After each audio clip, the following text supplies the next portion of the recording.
ইয়া রাসূলুল্লাহি, মানুষের ভিতরে আমি কার যত্ন করব, কার খেদমত করব, কার সাথে ভালো ব্যবহার করব, আমার কাছে সব থেকে ভালো ব্যবহার কে পেতে পারে? নবীজি বললেন, তোমার মা। সাহাবী প্রশ্ন করলেন, তারপরে কে? রাসূলুল্লাহ বললেন, তোমার মা। তারপরে কে? তোমার মা। তারপরে কে? তোমার পিতা। পিতার চাইতে মায়ের মর্যাদা আল্লাহ পাক কয় গুণ বাড়ালেন? সবাই বলেন কয় গুণ? 3 গুণ আল্লাহ বাড়ায় দিলেন। আল্লাহ রাব্বুল আলামিন কোরআনের কারীমের ভিতরে বলেছেন, ওয়াকাদা রাব্বুকা আল্লা তা'বুদু ইল্লা ইয়াহু ওয়া বিল ওয়ালিদাইনি ইহসানা।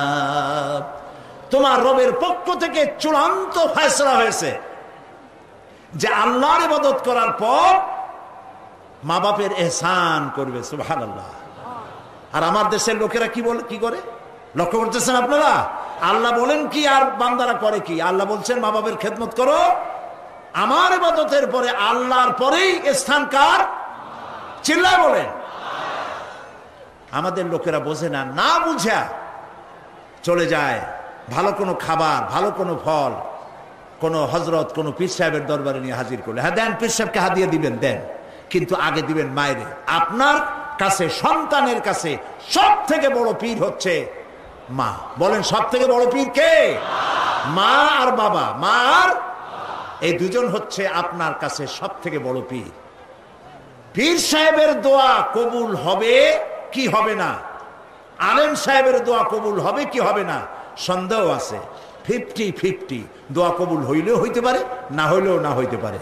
কিন্তু মা বাপ যদি দোয়া করে, আল্লাহর দরবারে দোয়া মঞ্জুর হয়ে যায়। 100% দোয়া কবুল হয়ে যায়। সুবহানাল্লাহ বলে। প্রিয় ভাই সব, আল্লাহ রাব্বুল আলামিনের নবী বলেন, মা বাবা যখন দোয়া করে সন্তানের জন্যে, যখন দোয়া করে, বন্দুক দিয়া গুলি করলে সেই গুলি তার লক্ষ্য বস্তুর কাছে যেতে যত না দেরি হয়, মা বাপের দোয়া বা বদদোয়া আল্লাহর দরবারের থেকে দ্রুত গতিতে চলে যায়। মাকে খাওয়াও। বুড়া মা আছে না? বলেন আছে না?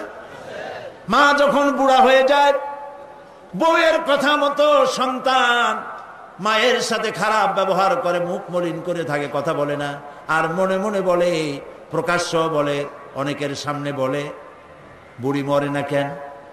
নাউজুবিল্লাহ। বলেন নাউজুবিল্লাহ। তুমি কারে মরতে বলো? কারে মরতে বলো? তোমার মা, তোমার যখন অসুখ হয়েছে, যত্ন করেছি, বুকের সাথে আগলায় ধরেছে, সারা রাত শিয়রে বসে বসে, বিদ্যুৎ ছিল না ঘরে, কেরোসিনের ল্যাম্প জ্বালায়া, চেরাগ জ্বালায়া কোরআন শরীফ তেলাওয়াত করেছে।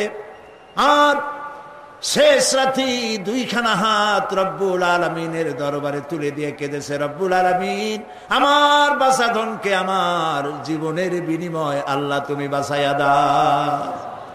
যে মা বললেন, আমার জীবনের বিনিময় আমার ছেলে তুমি বাঁচাও, মেয়েরে বাঁচাও, সেই ছেলে বড় হইয়া বউয়ের পাগল হইয়া বলে, বুড়ি মরে না কেন? নাউজুবিল্লাহ, নাউজুবিল্লাহ।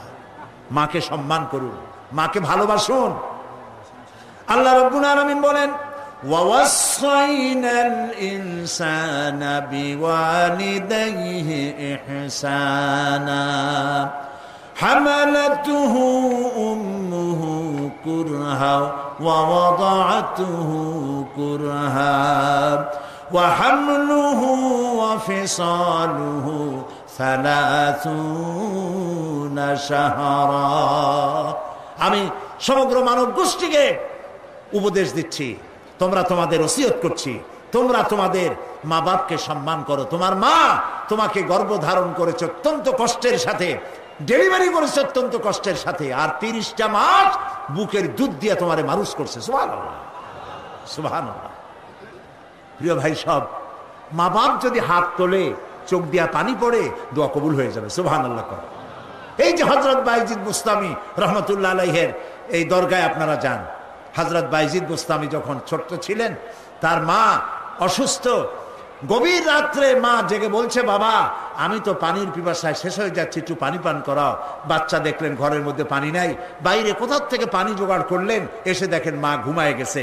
শীতের রাত, বাচ্চা দাঁড়ায় আছে পানি নিয়ে। ফজরের সময় মায়ের ঘুম ভেঙেছে, তাকিয়ে দেখে বাইজিদ দাঁড়ানো। বাইজিদ তুমি দাঁড়ানো কেন, কাঁপতেছো কেন? ছেলে বলছে, মা আপনি পানি চাইছিলেন। তা পানি চাইছিলাম, তা কি হয়েছে? তা আমি তো ঘরে পানি পাইনি, দূরে গিয়ে পানি আনছি, আনি দেখে আপনি ঘুমাই গেছেন। আমারই উঠাও নাই কেন? আপনার ঘুমের ক্ষতি হবে। তা তুমি নিজে ঘুমাও নাই কেন?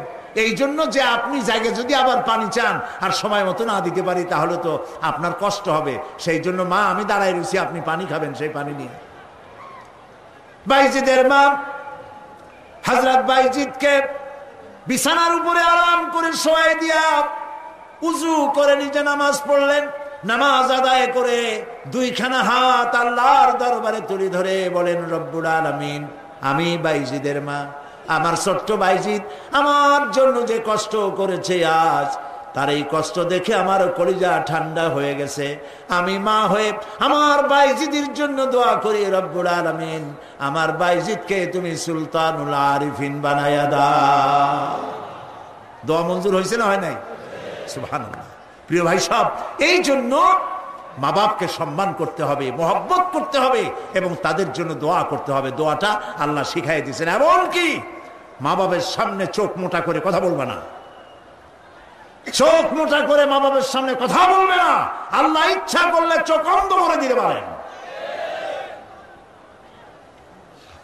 পীরের সামনে যত গিয়ে মহব্বত করে ঘাড় কাট করে বসো, তোমার বড় পীর, তোমার মা, তোমার বাবা, তাদেরকে শ্রদ্ধা করো, সম্মান করো, কলজা দিয়ে মহব্বত করো।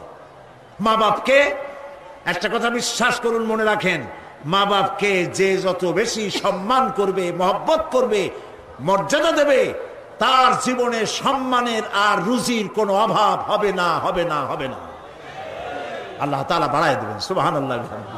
আল্লাহ দোয়া শিখাই দিচ্ছেন, বান্দারে মা বাবার সামনে শক্ত করে কথা কইস না, ওয়াকুল লাহুমা কাওলান কারীমা, মা বাবার সাথে সম্মান সূচক কথা বলো আর আমার কাছে দোয়া করো। কি বলে? আল্লাহ রাব্বুল আলামিন দোয়া শিখাই দিচ্ছেন, রব্বিরহামহুমা কামা রাব্বায়ানি সাগীরা।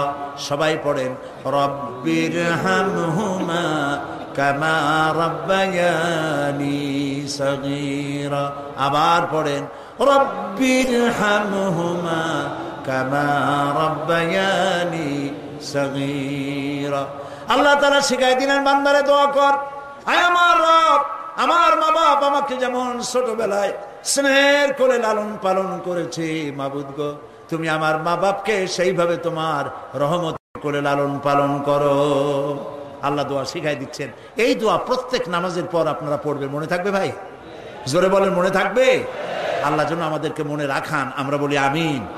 এখন এই নারীদেরকে যাদের এত মর্যাদা আল্লাহ দিলেন, মর্যাদা তো এত বাড়াই দিলেন, সন্তানের জান্নাত মায়ের পায়ের তলে ঢুকাই দিলেন। সুবহানাল্লাহ বলেন, সুবহানাল্লাহ বলবেন না? মেয়ে লোকের মায়ের পায়ের তলে তার সন্তানের বেহেশত আল্লাহ ঢুকাই দিলেন। সম্মান করো, মর্যাদা করো। যারা মা বাবার সাথে বেয়াদবি করছো, আজকের রাতে মায়ের কাছে গিয়ে, বাপের কাছে গিয়ে পাও দুটা জড়ায় ধরো আর বলো, আব্বা আম্মা আমি তো ভুল করছি, বেয়াদবি করছি, বুঝি নাই, আল্লাহর রাস্তায় আমারে মাফ করে দেন। মাফ করে দেবে না? দিবে। মা বাবার চাইতে সন্তানের জন্য কল্যাণকামী কে আছে? বল কথা মতো খবরদার কখনো মা বাবার সাথে নাফরমানি করবেন না। মনে থাকবে? মনে থাকবে? আল্লাহ তাআলা মনে রাখার তৌফিক দিক, আমরা বলি আমিন।